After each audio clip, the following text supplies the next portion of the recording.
some countries, sport is like the national pastime. That's But in true. the Philippines, some might say that pageantry is the pastime. That's true. You know what? In the Philippines, we have pageants all over the places. Yes, we have pageants in the barangay, in school, national, local. That's why we really love Miss Universe. It's like it's giving pride and putting the Philippines back on the pedestal. That's why there's an added pressure as a candidate coming from a pageant-loving country. But it's a good pressure. I always look up to our former Miss Universe Philippines. They really did well in the competition. And now this is my time to show who I am, to offer what Rabiya can show to the rest of the universe. So I'm very happy, and at the same time, I'm excited to make all my kababayans proud, and hopefully I do. Why do you think it is that the Philippines love pageants? They have appreciation for beauty. We do love pageant because we used to think that we wanted to be included in the world, I have to be honest, in the Philippines, my skin color used to be not the standard of beauty. I was obsessed whitening my skin because these are the kinds of beauty queen we see on the mainstream. But things were different now. That's why I'm very proud to be a morena. In the Philippines, we call it morena. It's brown skin girl.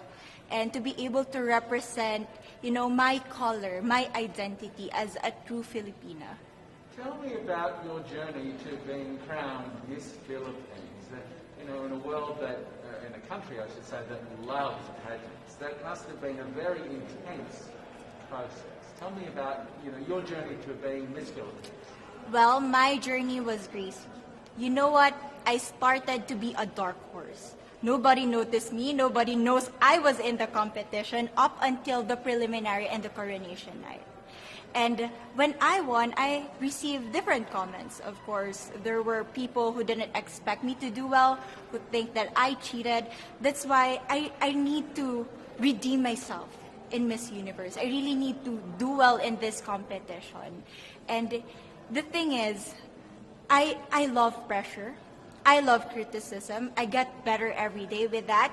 You tell me I cannot do that, I turn to you and I'm going to say that, no, I can do it for myself. Good for you. So how does it feel then to be on the global stage? How do you feel to be here in this moment, right now? It's crazy, but I'm overwhelmed with the support, not just from the Filipino community, but also from Thailand, Latin countries who do appreciate me as a candidate, as a person. It motivates me that I am beautiful, I can offer so much in this world, and when somebody believes in you, it gives you that extra energy to really do well and perform well. Do you have a sense with the girls, all of the girls competing, you're competing, but is there a sense of camaraderie with all of the girls? Is there a real spirit to, sort of motivate each other to do better? You know what? I have a different idea about Miss Universe. I thought it's going to be very competitive, in a healthy way, well, of course. But now I can see every girl helping each other, from fixing those hairs, from trying to zip up those outfits. It speaks of the closeness and the kind of camaraderie that we want to have. The goal of Miss Universe is not just to crown one girl, but also to build a genuine and long-lasting friendships among us. Would you say within the Miss Universe world, the contestants, is there a sisterhood? Are you sisters? There is sisterhood. I can say I was able to talk to different representatives from different backgrounds, different cultures. And despite our differences, there's so much to be highlighted in what binds us together. And that is because we want to empower women. We want to have our advocacies. We want to speak for the things that we love. And that's a celebration of women and the beauty that we have. So coming out of this week, obviously you would love to be crowned Miss Universe. Of course. And that would be wonderful, of course, for any of you. But what else will you take out of this week? What do you think you'll feel at the end of this week, regardless of the result? How will you be a different person? It's the growth and the development that I was able to have during preparing for this dream. I will be honest, there was a moment that I lost my identity. because I was put under pressure. I was in that position in which I feel like I'm not good enough. I'm not a good representative of my country, but I was able to bounce back stronger. And if I was able to do that for Miss Universe, I will be able to do that in life. That is my greatest takeaway from Miss Universe.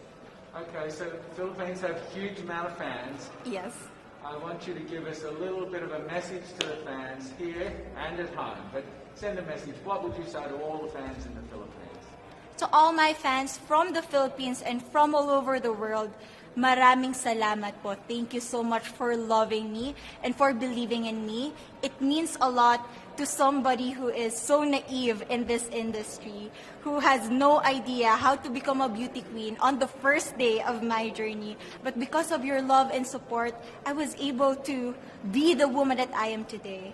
And regardless of the result, I may or I may not win the crown, but one thing is for sure, I'm gonna make you all proud.